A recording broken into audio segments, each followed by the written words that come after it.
बिस्मिल्लाहिर्रहमानिर्रहीम। स्टूडेंट्स, आपको आवाज आ रही है मेरी?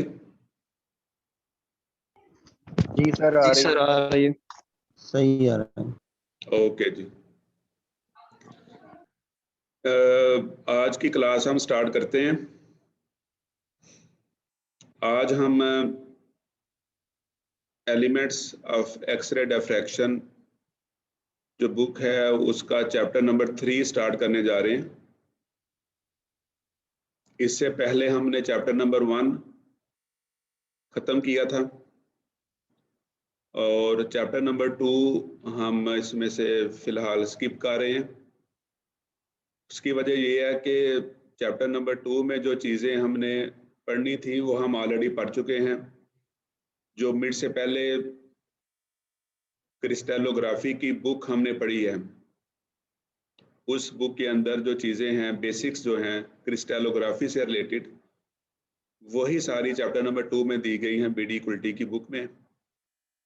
तो इसलिए अभी हमें वो चैप्टर पढ़ने की ज़रूरत नहीं है, वो सारी चीज़ें हम पहले से पढ़ चुके हैं। यानी क्रिस्टल स्ट्रक्चर्स क्या होता है, लैटिसेस क्या होती हैं, बेसिस कैसे बनते हैं, यूनिट सेल कैसे बनते हैं, क्रिस्टल सिस्टम्स किस किस्म के होते हैं, कितनी टाइप्स हैं इसकी, और ब्रेविस लैटिसेस क्या होती हैं, प्लेन्स कैसे बनते हैं, डायरेक्शंस कैसे हम असाइन करते हैं। तो ये सारी चीज़ें हम क्रिस्टलोग्राफी की बुक में पढ़ चुके हैं और तकरीबन यही चीज़ें बीडी कुल्टी के सेकंड चैप्टर में कवर की गई हैं।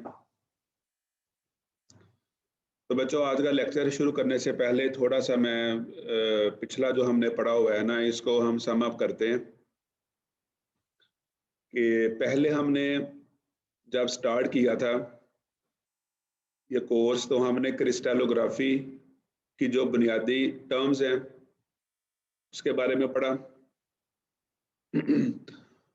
स्टार्ट किया हमने क्रिस्टलाइन सॉलिड से कि क्रिस्टलाइन सॉलिड्स क्या होते हैं और इनके अंदर जो एटम्स मॉलिक्यूल्स की अरेंजमेंट है वो कितने टाइप्स की होती है, 2D में और 3D में कितनी टाइप्स बनती हैं लैटिसेस की, और प्लेन्स कैसे बनते हैं, हम उनको आइडेंटिफाई कैसे करते हैं।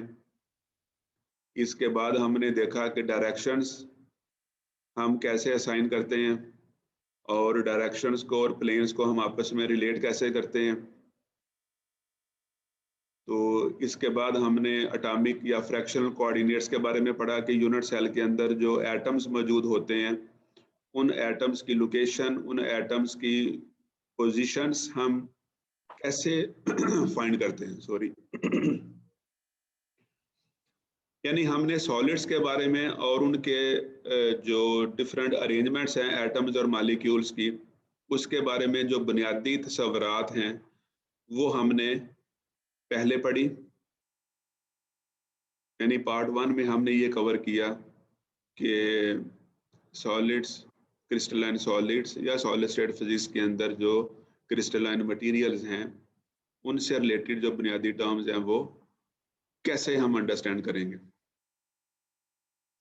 दूसरे पार्ट में हमने बीडी कुल्टी की बुक का पहला चैप्टर पढ़ा जिसमें हमने एक्स रेज के बारे में पढ़ा है कि एक्स रेज क्या चीज़ है और एक्स रेज की इनकी नेचर क्या होती है, इनको हम प्रोड्यूस कैसे करते हैं, इनकी टाइप्स कौन सी हैं, continuous X rays, characteristic X rays, और फिर इनसे रिलेटेड जो फिनोमेना है, for example absorption of X rays, उसके बारे में पढ़ा। इस फिनोमेना को हम कैसे यूज़ करते हैं, फिल्टर्स क्या होते हैं, कैसे हम फिल्टर को चूज़ करते हैं, और उसके बाद एक्सरे ट्यूब्स की टाइप्स कौन सी हैं। तो ये बच्चों सारी चीज़ें हम बीडी कुल्टी के पहले चैप्टर में पढ़ चुके हैं। तो अभी तक यानी हमने एक्स रेज के बारे में पढ़ा है और सॉलिड्स की जो बेसिक्स हैं उनके बारे में पढ़ा है। आज से हम क्या करने जा रहे हैं, हम एक्स रेज की जो इंटरेक्शन है सॉलिड मटेरियल्स के साथ वो कैसे होगी और उसके नतीजे में डिफ्रैक्शन कैसे होगी, और हमें जो डेटा मिलेगा वो किस किस्म का होगा और उसको हम कैसे एनालाइज करेंगे और मटेरियल का स्ट्रक्चर कैसे फाइंड करेंगे, अब हम उसकी तरफ मूव करने जा रहे हैं। यानी सॉलिड्स के बारे में पढ़ा, सॉलिड की बेसिक्स के बारे में पढ़ा, एक्स रेज के बारे में पढ़ा, और अब हम इन एक्स रेज का जो इंटरेक्शन है सॉलिड्स के साथ और उस इंटरेक्शन के नतीजे में होने वाले जो डिफरेंट फिनोमिना है, इन पर्टिकुलर डिफ्रैक्शन, इसके बारे में आज से हम पढ़ने जा रहे हैं। यानी जो एक्चुअल एक्सपेरिमेंट हम परफॉर्म करेंगे और जो डेटा हमें मिलेगा उस एक्सपेरिमेंट के नतीजे में, उसको हम रीड कैसे करेंगे और उसको एनालाइज कैसे करेंगे और अपने मटेरियल के जो स्ट्रक्चरल पैरामीटर्स हैं, जो उसके यूनिट सेल हैं, उस यूनिट सेल की डायमेंशंस कैसे फाइंड करेंगे, अब हम उसकी तरफ मूव करने जा रहे हैं। तो इसके लिए सबसे पहले मैं आपको इंट्रोड्यूस करवाना चाहूँगा कि ये एक्सरे डिफ्रैक्शन का एक्सपेरिमेंट फर्स्ट टाइम हिस्ट्री में कब हुआ, किन लोगों ने किया और इसके इनिशियल रिजल्ट्स क्या थे। तो बच्चों, ये एक्सपेरिमेंट फर्स्ट टाइम जो है ना 1912-13 में ब्रैग्स नामी जो साइंटिस्ट हैं, जो फादर और सन विलियम लॉरेंस ब्रैग और विलियम हेनरी ब्रैग, ये दो साइंटिस्ट हैं जिन्होंने ये एक्सपेरिमेंट फर्स्ट टाइम किया था और ये 1912-13 के दरमियान में हुआ था इंग्लैंड में। और उसी मुनासबत से 2013 में, यानी तकरीबन आज से 8 साल पहले, 100 साला तकरीबात मनाई गई पूरी दुनिया में इस डिस्कवरी को याद करने के लिए, क्योंकि ये एक बहुत इम्पॉर्टेंट डिस्कवरी थी। एक्सरे डिफ्रैक्शन की बहुत इम्पॉर्टेंट डिस्कवरी थी, यानी एक ऐसी डिस्कवरी थी जिसने बुनियादी किरदार अदा किया जदीद फिजिक्स के असूलों को मुतय्यन करने में, जदीद फिजिक्स को समझने में और उसको मुफीद तरीके से इस्तेमाल करने में बहुत ज़्यादा हेल्प की। तो ये जो 100 साला तकरीबात मुनक्कद की गई, खुसूसी तौर पर मज़ामीन लिखे गए और रेडियो और टेलीविज़न के ऊपर खुसूसी प्रोग्राम्स मुनक्कद किए गए, तो उसी सिलसिले में BBC जो रेडियो है उसने एक डॉक्यूमेंट्री भी तैयार की और एक आर्टिकल भी पब्लिश हुआ। उसकी जो हाइलाइट्स हैं ये भी आपके सामने हैं, भी आपको जो स्क्रीन पे नज़र आ रहा है, लिखा हुआ है celebrating crystallography Bragg centenary 1913 to 2013, और इसके नीचे ये ब्लू कलर में आपको एक लिंक नज़र आ रहा है, ये एक ऑडियो क्लिप है, आप इसको भी सुन सकते हैं। इसको जस्ट क्लिक करें तो ऑडियो क्लिप यहाँ पे चलना शुरू हो जाएगा और आप इसको सुन सकते हैं, जो कि आपको बताएगा कि इस एक्सपेरिमेंट की हिस्टोरिकल इम्पोर्टेंस क्या है। तो इसके जो मेन पॉइंट्स हैं यहाँ पे ये लिखे हुए हैं कि इस आर्टिकल के द बर्थ ऑफ क्रिस्टलोग्राफी, ये कैसे इसका आगाज हुआ, द लीड्स स्टोरी क्या है, मेकिंग एन इम्पैक्ट टुडे, यानी आजकल के दौर में इस एक्सपेरिमेंट ने क्या असरात मरतब किए थे, और ब्रैग सेंटिनरी इवेंट्स, यानी कैसे कैसे जो ना हिस्टोरिकली ये एक्सपेरिमेंट फर्दर डिवेल्प होता गया और आज इसकी जो मौजूदा शक्ल है वो पहले एक्सपेरिमेंट के मुकाबले में कितनी ज़्यादा डिवेल्प हो चुकी है। तो बच्चों, जैसे ये आर्टिकल अभी आपके सामने है, आप इस आर्टिकल को पूरा रीड कीजिएगा। मैं ये सारा आर्टिकल तो रीड नहीं करूँगा, लेकिन ये एक आध पैराग्राफ मैं इसका रीड करूँगा ताकि हमें इस एक्सपेरिमेंट की इम्पोर्टेंस का पता चले। कहता है कि X ray crystallography has been recognised as the third most important British innovation of the 20th century, in the great British innovation vote. यानी 20वीं सदी में जो गुज़श्ता सदी गुजरी है, उस सदी के दौरान एक मुकाबला करवाया गया पूरी दुनिया में ये देखने के लिए कि सबसे जो अहम डिस्कवरीज हुई हैं 20वीं सदी में, जो सबसे इम्पोर्टेंट साइंसी इजादात हुई हैं, जिन्होंने के नई दुनिया की, जदीद दुनिया की बुनियाद रखी है और साइंस और टेक्नोलॉजी में एक इनकलाब बर्पा कर दिया है। तो ये एक मुकाबला करवाया गया पूरी दुनिया में ये देखने के लिए कि कौन कौन से ऐसे एक्सपेरिमेंट्स हैं जिन्होंने जदीद दुनिया की बुनियाद रखी है। तो उस मुकाबले में एक्सरे क्रिस्टलोग्राफी का 3रा नंबर आया। तो आप यहाँ से अंदाज़ा लगा सकते हैं कि कितना ज़्यादा इम्पोर्टेंट ये एक्सपेरिमेंट था। इसने हमें क्या बातें बताई इम्पोर्टेंट, वो आपको इन पैराग्राफ से थोड़ा आइडिया होगा इसकी इम्पोर्टेंस का। देखें जैसे यहाँ पे इसका ये एब्स्ट्रैक्ट लिखा हुआ है, ये कह रहा है कि why water boils at 100 degree Celsius and methane at -161 degree Celsius, कि पानी जो है वो 100 डिग्री सेल्सियस पर बॉयल कर जाता है, जबकि जो मीथेन है ना वो -161 डिग्री सेल्सियस पर बॉयल करती है। Why blood is red and grass is green, why diamond is hard and wax is soft, why glaciers flow and iron gets hard when you hammer it, how muscles contract, how sunlight makes plants grow, and how living organisms have been able to evolve into ever more complex forms. The answers to all these problems have some structural analysis। यानी देखिए ये कह रहा है कि हम इन तमाम सवालों के जवाब हासिल कर सकते हैं अगर हम इन मटेरियल का क्रिस्टल स्ट्रक्चर एनालाइज करें। हमें क्रिस्टल स्ट्रक्चर बताएगा कि पानी क्यों 100 डिग्री सेल्सियस पे बॉयल करता है और मीथेन जो है ना बहुत कम टेम्परेचर यानी -161 पे बॉयल करती है। खून का रंग सुर्ख क्यों है और ग्रास का रंग ग्रीन क्यों है। तो इन तमाम सवालों के जो आंसर्स हैं ना वो हमें मिलते हैं जब हम इन मटेरियल्स का क्रिस्टल स्ट्रक्चर देखते हैं।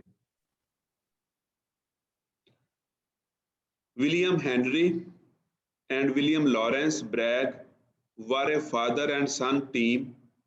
विलियम हेनरी ये फादर है और विलियम लॉरेंस उसका बेटा था, और बेटा जान की उम्र उस वक्त यही कोई 18-19 साल थी जब इन्होंने मिलकर ये एक्सपेरिमेंट किया। कहता है कि ये बाप और बेटे पर मुश्तमिल एक ऐसी टीम थी who in 1912 and 13 developed the technique of X-ray crystallography during research carried out at the University of Leeds. The X-ray crystallography technique they developed has been enormously significant both in academic research and more widely in industry.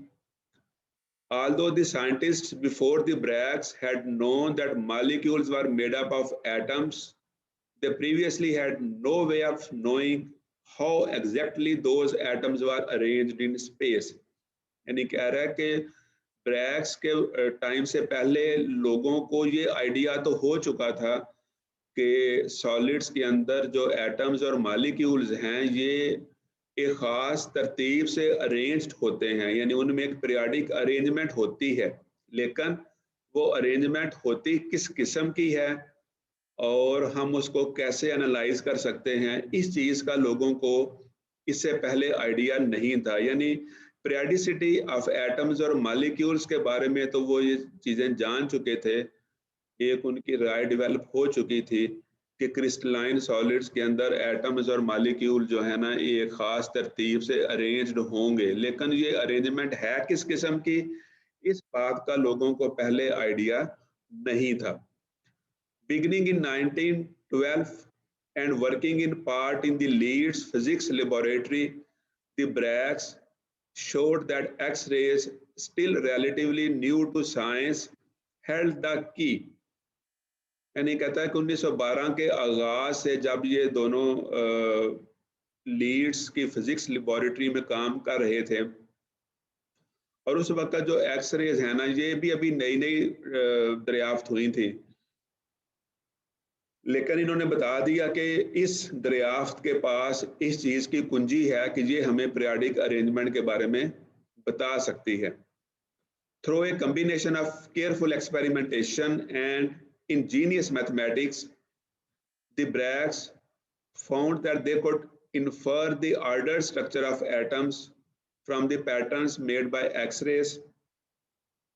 कहता है कि एक एहतियात से की जाने वाली experimentation और कुछ मैथमेटिक्स को इस्तेमाल करते हुए ब्रैग्स ने ये फाइंड किया कि जो एक्स-रेज हैं ये हमें एटम्स के स्ट्रक्चर में जो ऑर्डर है ना, उसके बारे में इंफॉर्मेशन दे सकते हैं। The Bragg's research has significance not only within the confines of crystallography, but more broadly across science, engineering, and societal boundaries.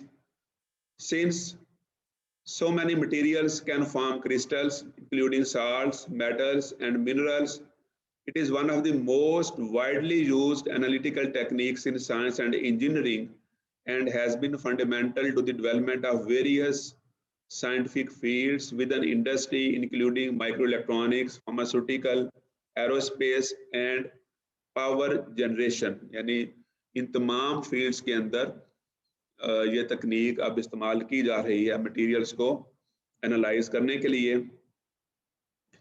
William Lawrence had suggested that when a narrow beam of X-rays passes through a crystal and the beam behaves as though it has been reflected by the regularly arranged atoms, as light is reflected by a mirror. कहता है कि William Lawrence ने ये तजवीज़ दी थी कि जब हम एक्स-रेज की एक नैरो बीम इस्तेमाल करेंगे और ये क्रिस्टल्स में से पास करेगी, तो इसको ऐसे ही बिहेव करना चाहिए जैसे कि लाइट ने बिहेव किया था यंग्स डबल स्लिट एक्सपेरिमेंट में, जो कि थोड़ा अर्सा पहले, यानी इस एक्सपेरिमेंट से थोड़ा अर्सा पहले हो चुका था।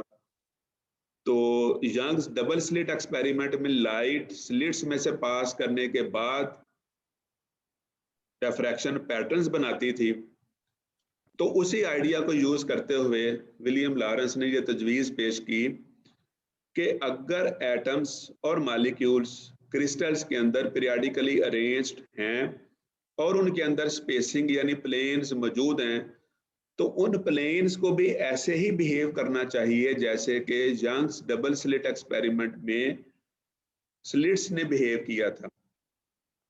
तो वहां पर भी डिफ्रैक्शन के नतीजे में हमें पैटर्न्स मिलते थे, तो वही काम यहाँ पर भी होना चाहिए कि जब हम इन एक्सरेज को क्रिस्टल्स में से पास करवाएं, तो क्रिस्टल्स के अंदर चूंकि एटम्स और मॉलिक्यूल्स पीरियडिकली अरेंज्ड हैं, वहां पे प्लेन्स मौजूद हैं, उनके दरमियान स्पेसिंग मौजूद है, तो उन स्पेसिंग से एटम्स को एक्सरेज को रिफ्लेक्ट होकर वापस आना चाहिए और डिफ्रैक्शन का फिनोमेना वहां पे होना चाहिए, और उसके नतीजे में हमें कुछ ऐसे पैटर्न्स मिलने चाहिए कि हम उन पैटर्न्स को एनालाइज करके मटेरियल के अंदर मौजूद एटम्स और मॉलिक्यूल्स की अरेंजमेंट के बारे में जान सकेंगे। This behavior generates a pattern of spots on a photographic film placed behind the crystal. कहता है कि ये जो तरीक़ाकार होगा, यानी जो एक्सरेज हैं मटेरियल के ऊपर स्ट्राइक करेंगी, वहां से जो एटम्स के बनाए हुए प्लेन्स हैं वहां से वो रिफ्लेक्ट होंगी, डिफ्रैक्शन का फिनोमेना होगा, तो उसके नतीजे में फोटोग्राफिक फिल्म के ऊपर हमें कुछ ऐसे स्पॉट्स, कुछ ऐसे पैटर्न्स मिलेंगे कि हम उन पैटर्न्स को एनालाइज करके तो मटेरियल के स्ट्रक्चर के बारे में बता सकेंगे।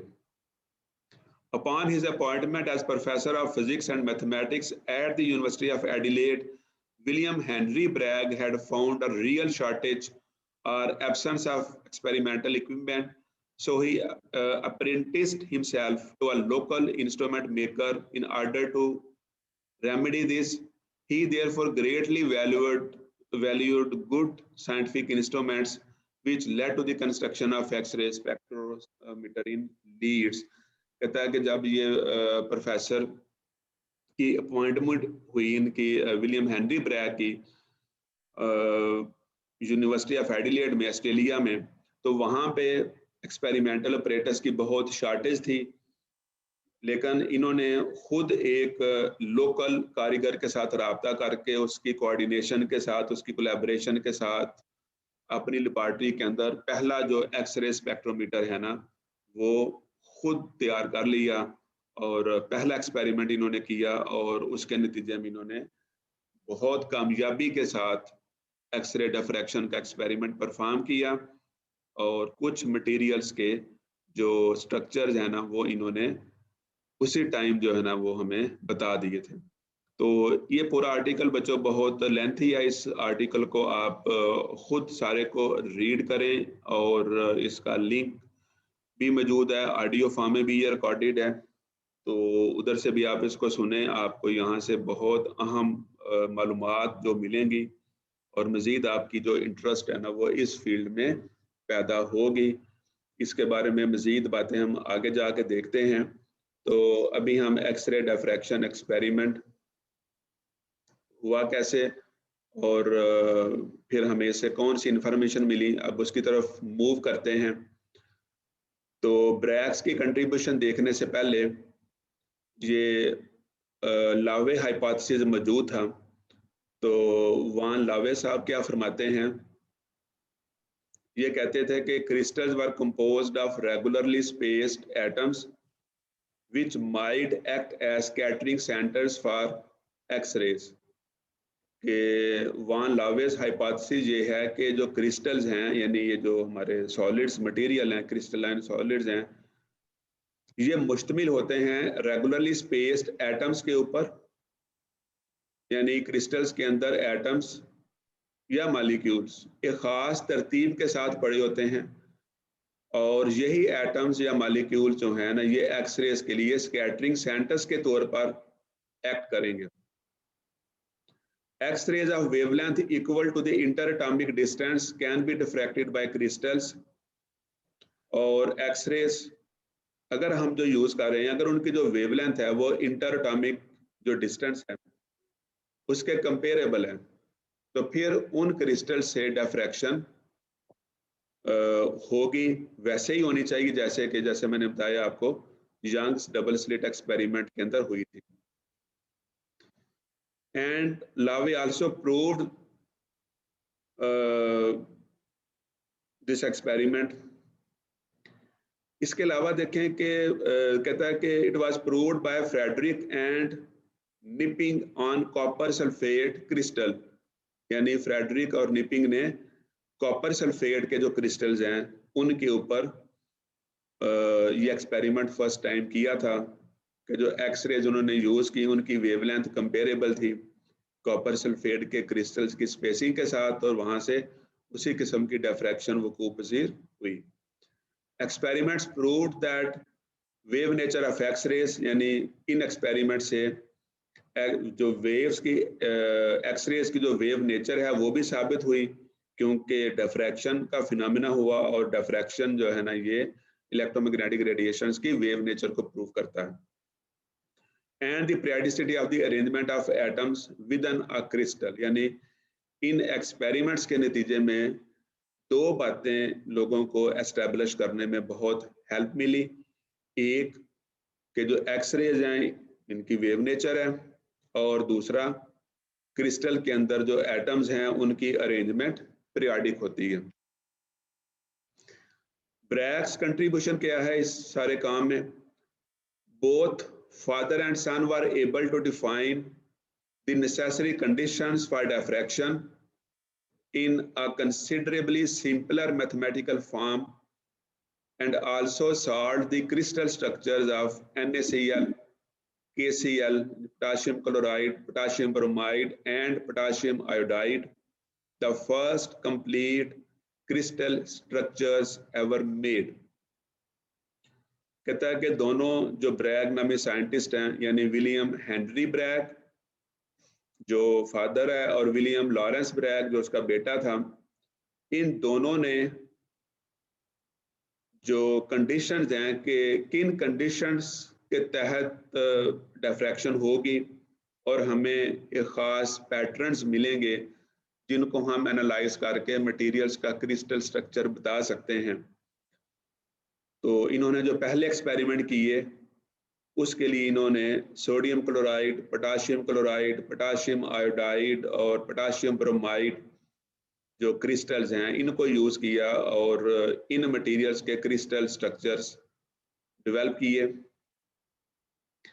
और इसी इनकी कामयाबी की वजह से, कंट्रीब्यूशन की वजह से दोनों जो बाप बेटा है ना, इनको फिजिक्स में नोबेल इनाम दिया गया 1915 में। 1915 का जो नोबेल प्राइज है फिजिक्स का वो इन्हीं दोनों बाप बेटा को दिया गया। हाफ ऑफ ज़ाहिर इन्होंने प्राइज शेयर किया, जैसे कि यहाँ पे लिखा हुआ है कि 1/2 of prize was given to Sir William Henry Bragg and 1/2 of the prize was given to William Lawrence Bragg। अच्छा बच्चों, डिफ्रैक्शन का एक्सपेरिमेंट होता कैसे है, डिफ्रैक्शन होती कैसे है, इसको देखने के लिए हमें पहले थोड़ा सा जो वेव्स कैसे ट्रेवल करती हैं, इनके आपस में इंटरफेरेंस कैसे होती है, इसको ज़रा देखना पड़ेगा। ये चीज़ें खैर आप लोग पहले पढ़ चुके हैं वेव्स एंड ऑसिलेशन के कोर्सेज में, मैकेनिक्स के कोर्सेज में। तो लेकिन थोड़ी सी रिवीजन के लिए हम ज़रा BS लेवल के कोर्सेज की तरफ चलते हैं। इंटरफेरेंस को पहले डिस्कस करते हैं, फिर उसके बाद हम डिफ्रैक्शन की तरफ मूव करेंगे। Diffraction results due two phase relations between 2 or more waves. यानी पहली बात तो हमें ये जहन में रखनी है कि डिफ्रैक्शन होती कैसे है। कहता है कि जो डिफ्रैक्शन है ना, ये 2 या 2 से ज़्यादा वेव्स के दरमियान एक ख़ास किस्म के फेज रिलेशंस की वजह से डिफ्रैक्शन का फिनोमेना होता है। अभी बच्चों देखें इस डायग्राम में आपके सामने ये 2 डिफरेंट वेव्स मौजूद हैं। ये इसको फर्ज करें हमने वेव नंबर 2 का नाम दिया है और इसको वेव नंबर 3 का नाम दिया है, और एक ख़ास वक्त पर आप फर्ज कर लें कि ये वेव फ्रंट हमारे पास है ए प्राइम यहाँ पर मौजूद हैं। तो हम यहाँ पे देखते हैं कि जब ये दोनों वेव्स इस वेव फ्रंट यानी ए प्राइम को क्रॉस करती हैं तो हम देख रहे हैं कि दोनों के क्रेस्ट आपस में ओवरलैप करते हैं, कॉन्साइड करते हैं, यानी एक वेव का क्रेस्ट दूसरी वेव के क्रेस्ट के ऊपर मौजूद है, यानी ओवरलैपिंग हो रही है। तो ये बुनियादी रूल है जो हम पहले पढ़ चुके हैं कि जब क्रेस्ट के ऊपर फॉल करता है और ट्रफ के ऊपर फॉल करता है, इस पार्ट को हम ट्रफ बोलते हैं। तो जब क्रेस्ट के ऊपर फॉल करे और ट्रफ के ऊपर फॉल करे तो वहाँ पे कंस्ट्रक्टिव इंटरफेरेंस होता है और जो रिजल्टेंट वेव है उसकी इंटेंसिटी और एम्पलीट्यूड बढ़ जाता है। तो यहाँ पे हम देखते हैं कि ए प्राइम जो वेव फ्रंट है, जब वेव यहाँ से क्रॉस करती है तो इनके दरमियान कंस्ट्रक्टिव इंटरफेरेंस होगा और इसके नतीजे में जो इंटेंसिटी है ना वेव की वो बढ़ जाएगी। यहाँ पे हमें कंस्ट्रक्टिव इंटरफेरेंस नजर आ रहा है।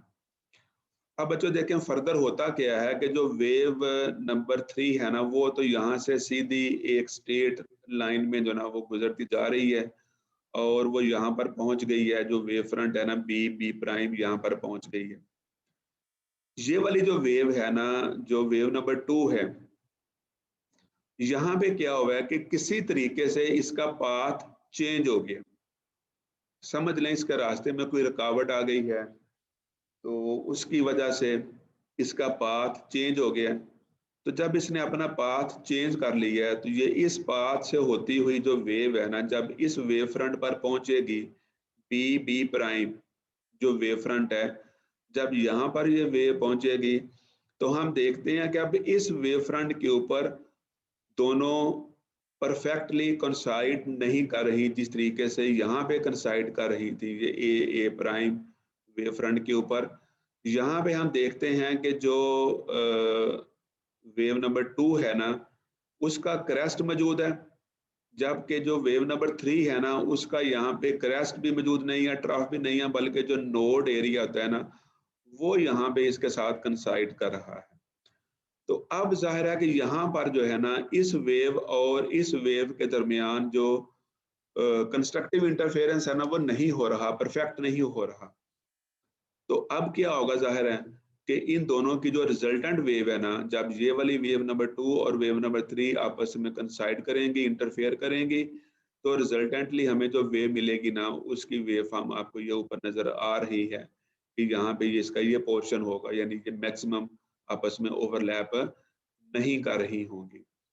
तो हम ये कहते हैं कि यहाँ पे ना ये पाथ डिफरेंस की वजह से, चूंकि इसने जो पाथ ट्रेवल किया वो और है, जो इसने पाथ ट्रेवल किया वो और है, तो इस डिफरेंट पाथ की वजह से ना जब ये इस वेव फ्रंट पर पहुंची हैं बी प्राइम, तो यहाँ पर एक पाथ डिफरेंस जनरेट हो गया है। अब ये जो पाथ डिफरेंस है ना ये यहाँ पे बहुत मैटर करता है, यानी पाथ डिफरेंस पे डिपेंड करता है कि जब ये दोनों waves B prime wave front पर पहुंचती हैं तो इनके दरमियान जो इंटरफेरेंस होगा वो किस किस्म का होगा, वो कंस्ट्रक्टिव होगा या डिस्ट्रक्टिव होगा। तो इसके लिए बेसिक जो कंडीशंस हैं वो आपको यहाँ पर भी इस स्लाइड में भी नजर आ रही हैं। वही चीजें समझाने के लिए जो ना वेव्स को यहाँ पे प्लॉट किया गया है कि differences in the length of the path traveled lead to differences in phase, कि अगर जो वेव्स ने पाथ ट्रेवल किया है जहां से वो गुजर के आई हैं, अगर उनके दरमियान उनकी पाथ की लंबाई में फर्क आ जाएगा, वो डिफरेंट पाथ उन्होंने फॉलो किया है, तो फिर हमने उनका पाथ डिफरेंस देखना है और उस पाथ डिफरेंस की वजह से उनके फेज में फर्क आ जाएगा। और ये बुनियादी तस्वुरात पहले भी जानते हैं। अगर फर्ज करिए हमारे पास एक वेव है और ये एक दूसरी वेव है, वेवलेंथ को हम कैसे डिफाइन करते हैं कि एक क्रेस्ट से लेकर दूसरे क्रेस्ट तक का फासला जो है ना ये एक वेवलेंथ के इक्वल होता है और इसको हम लैम्डा से शो करते हैं। तो एक ये हमारे पास वेव है,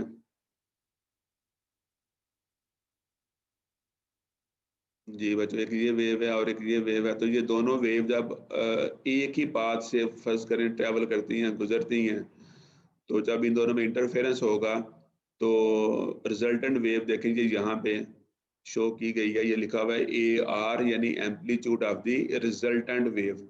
इसके एम्पलीट्यूड को AW से शो किया गया, फॉर एग्जांपल इसके एम्पलीट्यूड को AW1 से शो किया गया है। तो जो रिजल्टेंट वेव का एम्पलीट्यूड है ना वो AR हो जाएगा और यही मैथमेटिक्स यहाँ पे लिखा हुआ है कि यहाँ से हम जो ना ये D से शो कर रहे हैं जो डायरेक्शन ऑफ प्रोपगेशन है, A जो ना ये एम्पलीट्यूड है वेव का, और AW एक वेव का एम्पलीट्यूड है और AW1 दूसरी वेव का एम्पलीट्यूड है और AR जो ना यहाँ पे ये रिजल्टेंट एम्पलीट्यूड है। तो अगर वेव्स इन फेज हैं, इन फेज का मतलब देखें यहाँ से हमें नजर आ रहा है कि एक वेव का क्रेस्ट दूसरी के क्रेस्ट के ऊपर फॉल करता है और एक वेव का ट्रफ दूसरी के ट्रफ के ऊपर फॉल करता है, तो हम कहते हैं कि इनके दरमियान जो फेज डिफरेंस है वो जीरो है। तो जब फेज डिफरेंस जीरो होगा तो जाहिर है कि हम कहते हैं कि दोनों वेव्स परफेक्टली इन फेज हैं। जबकि डिस्ट्रक्टिव इंटरफेरेंस में क्या होता है कि एक वेव का क्रेस्ट और दूसरी का ट्रफ ये दोनों आपस में ओवरलैप करते हैं और अब इनका जो रिजल्टेंट एम्पलीट्यूड है जाहिर है हम AW और AW1 को ऐड करेंगे तो यहाँ पर अब इसकी डायरेक्शन इसके अपोजिट है, लिहाजा इसके साथ माइनस की साइन आ जाएगी। तो ये AR यानी रिजल्टेंट एम्पलीट्यूड हमने देखा कि इनका कम हो गया है। तो बाकी जाहिर है कि यहाँ पे जो ना हम कहते हैं कि ये आउट ऑफ फेज है। अगर एक वेव का क्रेस्ट दूसरी के ट्रफ के ऊपर फॉल करता है तो वहाँ पे डिस्ट्रक्टिव इंटरफेरेंस होगा और दोनों वेव्स आपस में आउट ऑफ फेज कहलाती हैं। इसी चीज़ को यहाँ पर भी शो किया गया है कि तब क्रेस्ट से ट्रफ से मिलता है तो एम्पलीट्यूड बढ़ जाता है और इसी तरह जब क्रेस्ट ट्रफ से मिले तो एम्पलीट्यूड 0 हो गया और we get a straight line. In this case we say that both the waves are out of phase.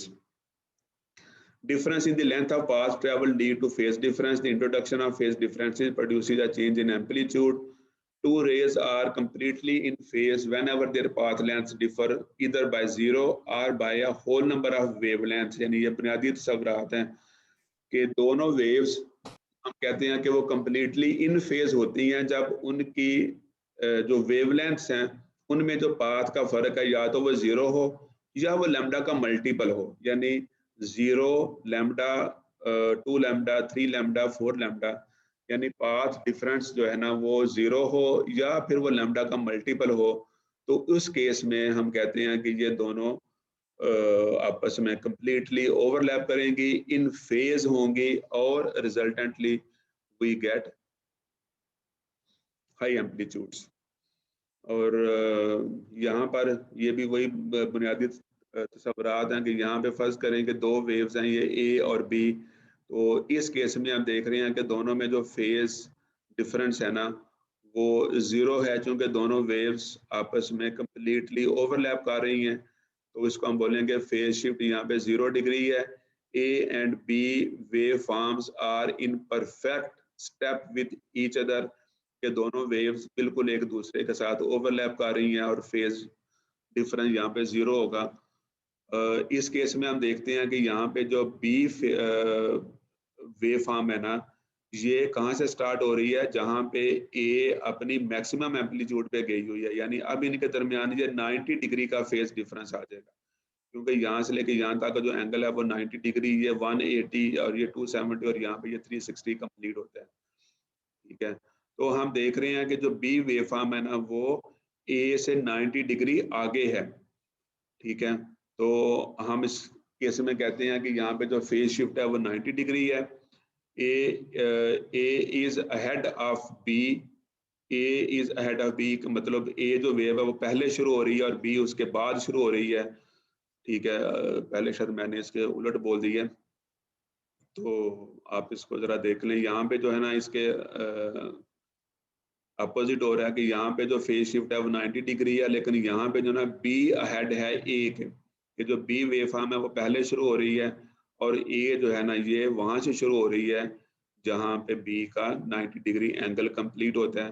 तो इस केस में हम कहते हैं कि बी इज अहेड ऑफ ए और बी लीड्स ए, और यहाँ पर भी जो फेज शिफ्ट है वो 90 डिग्री है.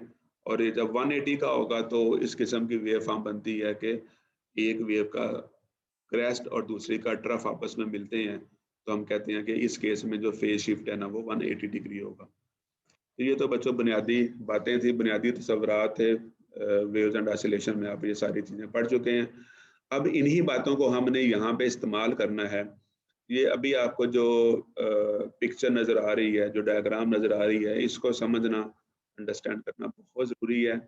ये असल में जान है इस पूरे कोर्स की, और ये हमें बताएगा कि जो डिफ्रैक्शन का एक्सपेरिमेंट है ये होता कैसे है, ब्रेयर्स ने कैसे इसकी जो कंडीशंस हैं उनको डिफाइन किया था.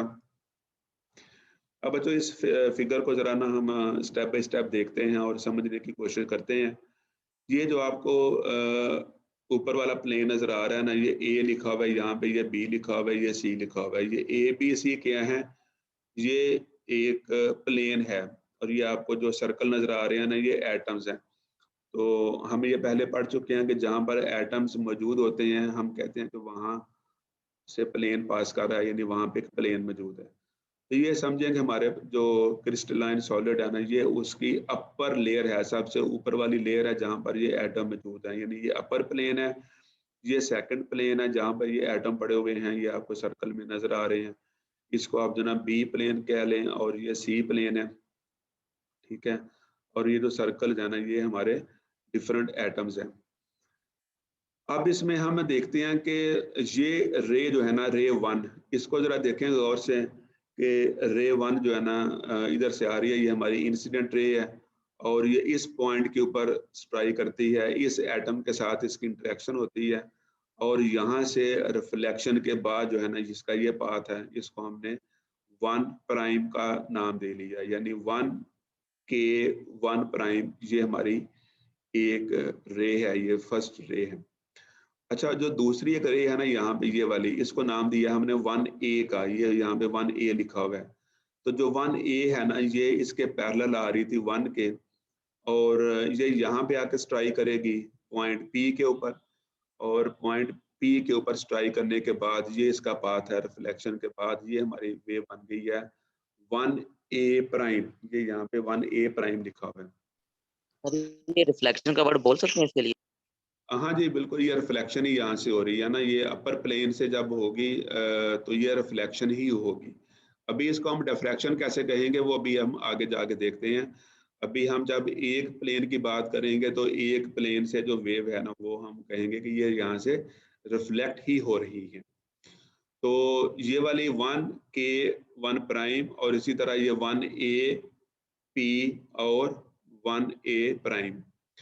अब देखें हम, जैसे अभी हमने देखा है पिछली स्लाइड्स में कि ये हमारे पास जो वेव फ्रंट है ना, x प्राइम वेव फ्रंट है, जब इन्होंने यहाँ से पास किया है ना, तो हम फर्स्ट करते हैं कि यहाँ पे ये दोनों इन फेज थी, यानी इनमें पाथ डिफरेंस 0 था। मीन्स के 1 और 1A, क्योंकि हम यहाँ पे जो इंसिडेंट बीम हासिल करते हैं ना, जो हम यूज करते हैं इंसिडेंट बीम, वो हम इन फेज ही यूज करते हैं, और ये फेज कोहेरेंट ही होती है। हम मोनोक्रोमेटिक एक्सरेज यूज कर रहे होते हैं तो ये आपस में इन फेज ही होती हैं, क्योंकि ये एक ही सोर्स से आ रही होती हैं। तो यहाँ पर तो ये इन फेज थी, ठीक है, यानी ए का क्रेस्ट दूसरी के क्रेस्ट के ऊपर फॉल करता था, ए का ट्रफ दूसरी के ट्रफ के ऊपर फॉल करता था। लेकिन हमने देखना ये है कि इन दोनों वेव्स ने जब इंटरेक्शन की है इस मटेरियल के साथ, तो मटेरियल के साथ इंटरेक्शन के बाद, यानी टकराने के बाद, जब ये यहाँ पर पहुंची हैं, यानी जो दूसरा वेव फ्रंट है ना, वो है y प्राइम। तो जब ये इस वेव फ्रंट पर पहुंची हैं, तो क्या इनके पाथ में कोई चेंज तो नहीं आ गया? क्या यहाँ पे कोई पाथ डिफरेंस तो मौजूद नहीं है? अब जाहिर सी बात है कि अगर जब ये वेव यहाँ पे पहुंचेंगी तो उनके पाथ में अगर डिफरेंस आ जाएगा, वहां पे फेज डिफरेंस मौजूद होगा, तो उसके अकॉर्डिंगली यहाँ पे इंटरफेरेंस होगा। तो अब उस पाथ डिफरेंस पे डिपेंड करेगा कि जब ये दोनों वेव्स यहाँ पर पहुंची हैं, यानी इस वेव फ्रंट पर पहुंची हैं, y प्राइम के ऊपर पहुंची हैं, तो यहाँ पर उनमें कंस्ट्रक्टिव इंटरफेरेंस होगा या डिस्ट्रक्टिव इंटरफेरेंस होगा। तो उसके नतीजे में हमें इस मटेरियल के बारे में मालूमात जो है ना वो मिलेंगी। अब हमने क्या किया है कि एक जो 1 रे है ना, ये K से स्ट्राइक करके वापस गई है, जो 1A है ना, ये P से स्ट्राइक करके वापस गई है। तो थोड़ा सा हमने यहाँ पे ज्योमेट्रिकल जो है ना वो डायग्राम्स बनाई हैं। उसके लिए हमने क्या किया कि ये जो K पॉइंट था ना, हमने यहाँ पर एक ना परपेंडिकुलर ड्रा किया है, ये आर के जो है ना, ये इस 1A के ऊपर एक हमने परपेंडिकुलर ड्रा किया है, और इसी तरह ये वाला जो PQ है ना, ये हमने एक परपेंडिकुलर ड्रा किया है इस रे के ऊपर, यानी 1K के ऊपर, ये 1 और ये K, तो 1K के ऊपर हमने एक परपेंडिकुलर ड्रा किया है PQ के नाम से। ये वाला जो यहाँ पे स्क्वायर का साइन है, पता है आपको, ये 90 के एंगल को शो करता है। तो बच्चों अब इसके नतीजे में देखें, हमारे पास यहाँ पे ना दो ट्रायंगल्स बन गई हैं, ठीक है, दो राइट एंगल ट्रायंगल यहाँ पे बन गई हैं। एक ट्रायंगल ये बनी है PKR, ठीक है, PKR। अब ये जो ट्रायंगल है ना PKR, इसी ट्रायंगल को हमने यहाँ पे जो ना थोड़ा समझने के लिए ना अलग से ड्रा कर लिया PKR, जहाँ पे देखें ये जो P एंगल है ना, ये वाला, ये थीटा एंगल यहाँ पे लिखा हुआ है, और जो R है ना एंगल, ये वाला आपको नजर आ रहा है 90 का है, तो यहाँ पे देख लें R एंगल 90 का है, और K एंगल यहाँ पे जो ये वाला एंगल है यहाँ से लेके यहाँ तक, वो ये K एंगल होगा।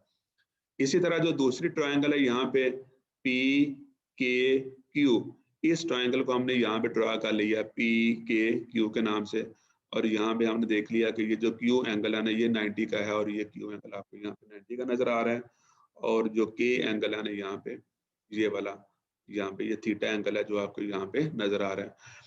तो बच्चों ये सारा काम करने का मकसद क्या है? ये मकसद इसका ये है कि हमने देखना ये है कि जब ये रे यानी 1 प्राइम और 1a प्राइम जब यहाँ पे पहुंची हैं तो इनमें कोई पाथ डिफरेंस है कि नहीं है। तो उस पाथ डिफरेंस को देखने के लिए हमने देखना ये है कि ये जो फासला है यानी पी आर और के क्यू, यानी ये वाला के क्यू और पी आर, क्या ये दोनों फासले सेम है?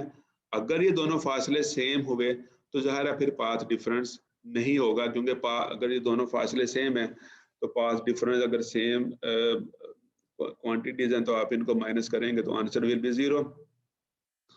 यानी सादा लफ्जों में हमने इस राइट एंगल ट्रायंगल को सॉल्व करना है जो बेसिक प्रिंसिपल्स हैं ट्रिग्नोमेट्री के उसके मुताबिक, और हमने ये जो लेंथ है ना के क्यू फाइंड करनी है और आर पी फाइंड करनी है।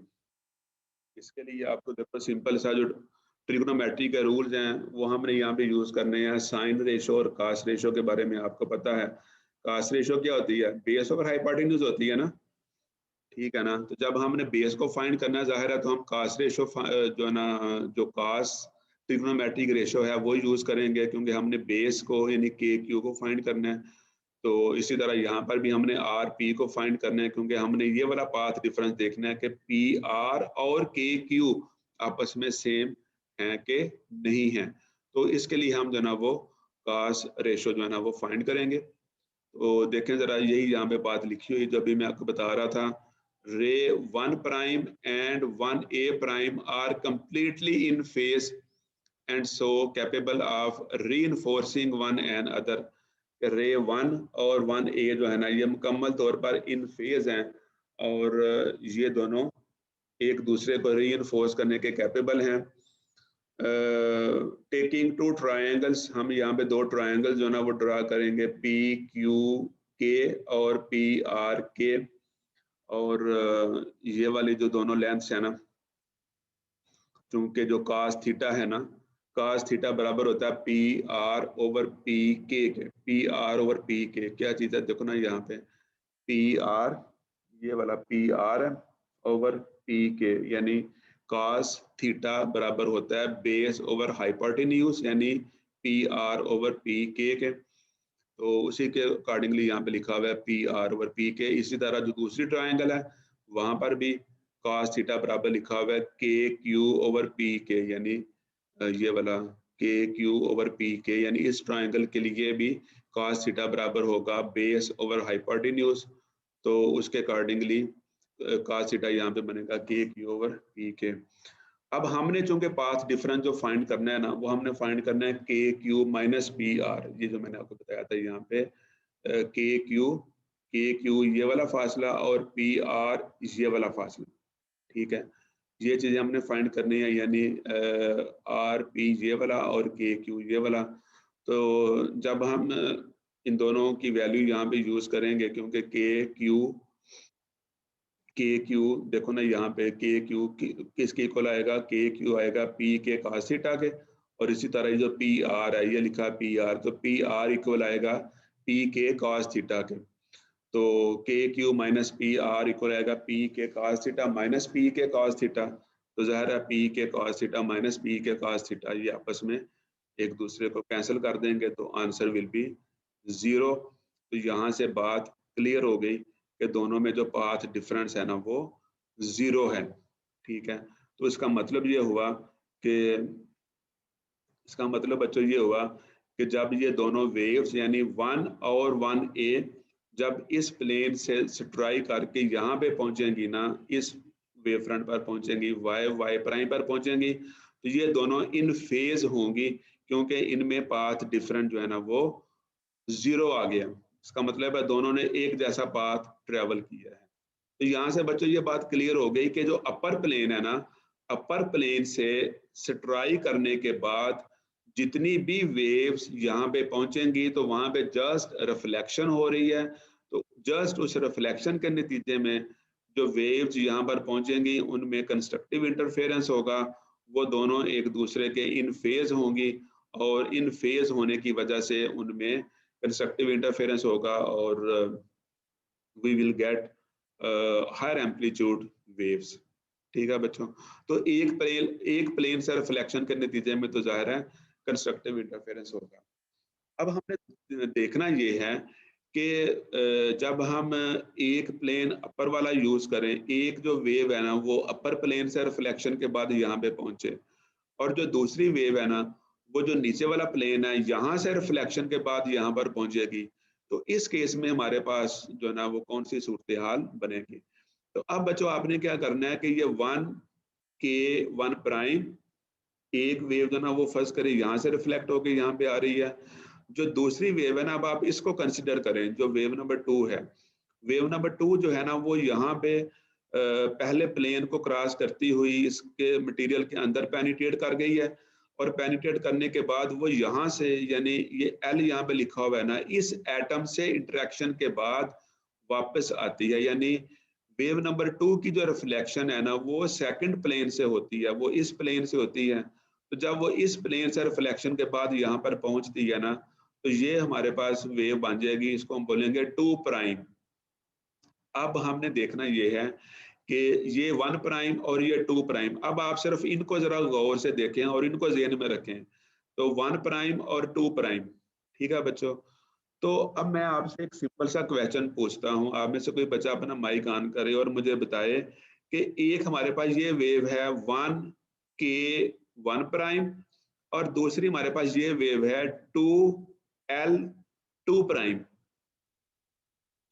तो बच्चों जब ये दोनों वेव यहाँ पे पहुंचती हैं, यानी वाई प्राइम जो वेव फ्रंट है ना यहाँ पे पहुंचती हैं, तो यहाँ तक पहुंचने के लिए यहाँ से लेके यानी एक्स प्राइम से आप शुरू करें, और वाई प्राइम पर जब ये दोनों वेव्स पहुंचती हैं 1 प्राइम और 2 प्राइम, तो क्या दोनों ने फासला एक जैसा तय किया है?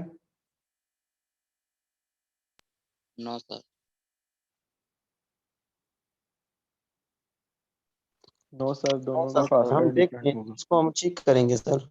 ये एल के एम वाला ट्रायंगल बनेगा एक, और एक एल के एन वाला ट्रायंगल बनेगा इस 2 नंबर वेव यानी के यहाँ साथ। पे हमें नजर आ गया ना कि इन्होंने एक जैसा फासला तय नहीं किया, बल्कि हम यहाँ पे नजर आ रहे हैं कि इन्होंने जब हम यहाँ से परपेंडिकुलर ड्रा करेंगे ये इस वेव के ऊपर यानी 2L के ऊपर, और एक यहाँ से परपेंडिकुलर ड्रा करेंगे यहाँ पे यानी L2 प्राइम के ऊपर, तो हम देखते हैं कि ये वाला जो फासला है ना ये ML और LN, ये फासला ज्यादा तय किया है रे नंबर 2 ने, यानी 2 प्राइम ने जब यहाँ पर पहुंची है ना तो उसने ये फासला ज्यादा तय किया है। तो अब इस फासले के ऊपर डिपेंड करेगा कि ये फासला कितना है, क्या ये फासला लैम्डा के इक्वल है, या अगर लैम्डा का मल्टीपल है, यानी अगर ये लैम्डा है 2 लैम्डा है 3 लैम्डा है, तो फिर तो यहाँ पे भी कंस्ट्रक्टिव इंटरफेरेंस होना चाहिए इंटरफेरेंस के रूल्स के मुताबिक जो अभी हमने देखे हैं। तो अगर ये फासला यानी ML प्लस LN फासला जो है ना, अगर ये वेवलेंथ का एग्जैक्ट मल्टीपल नहीं आता, या उसका जो ना वो हाफ इंटीग्रल मल्टीपल आता है, यानी λ/2 आता है, 3 λ/2 आता है, 5 λ/2 आता है, 7 λ/2 आता है, तो फिर हमें पता है कि वहां पे डिस्ट्रक्टिव इंटरफेरेंस होगा, क्योंकि उस केस में डिस्ट्रक्टिव इंटरफेरेंस की जो कंडीशन है ना वो सेटिस्फाई होती हैं। तो इसका मतलब ये हुआ कि अगर एक वेव अपर प्लेन से रिफ्लेक्शन के बाद यहाँ पे पहुंचती है, दूसरी वेव जो है ना वो सेकंड प्लेन से रिफ्लेक्शन के बाद यहाँ पे पहुंचती है, तो फिर डिपेंड करेगा कि दोनों के दरमियान ये वाला जो पाथ डिफरेंस है ना इसकी वैल्यू क्या है। अब इस वैल्यू के ऊपर डिपेंड करेगी कि यहाँ पे जो इंटरफेरेंस है ना वो किस किस्म का होगा।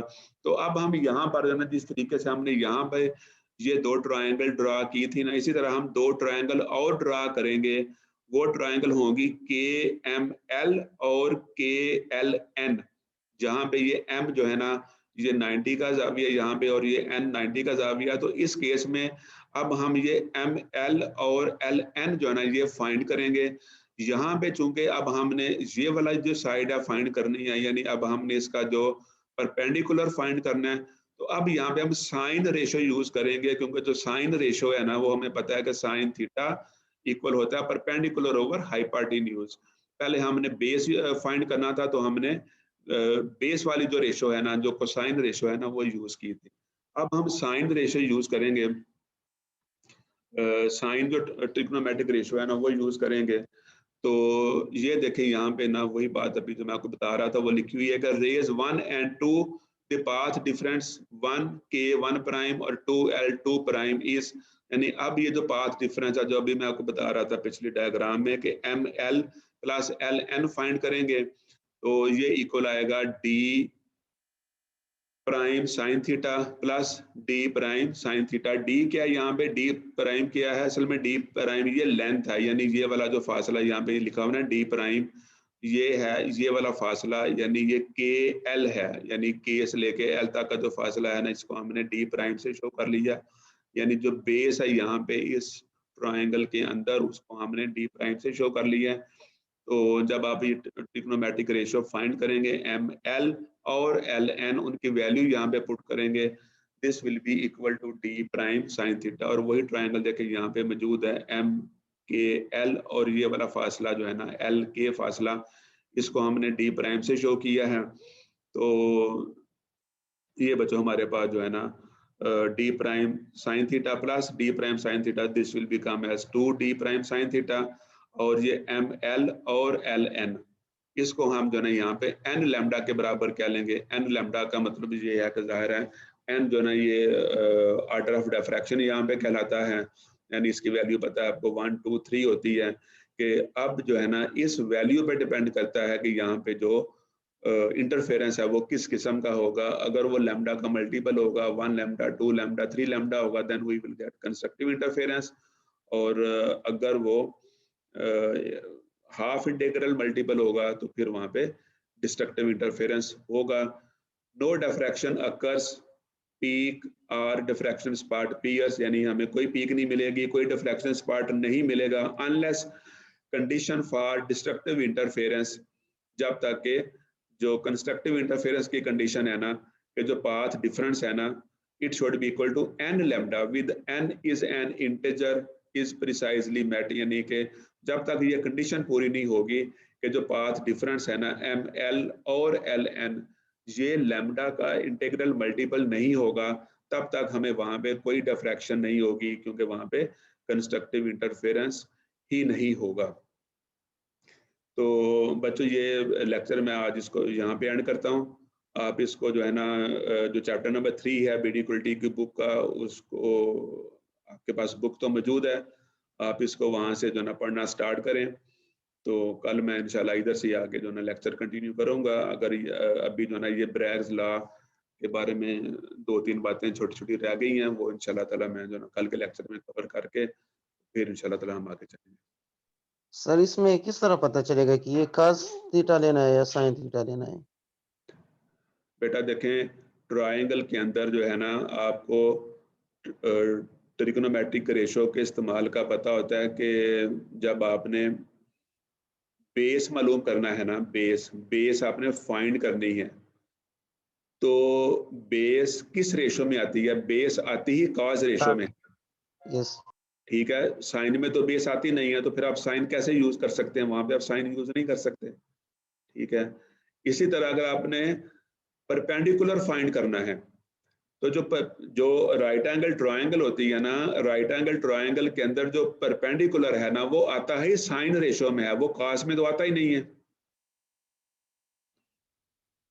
तो वो तो आपने देखना है ना कि आपने राइट एंगल ट्रायंगल की कौन सी साइड आपने फाइंड करनी है, और वो साइड किस ट्रिग्नोमेट्रिक रेशो में आती है, वो कॉस रेशो में आती है या वो साइन रेशो में आती है। तो जिस रेशो में वो आती है आप वही रेशो यूज करेंगे ना।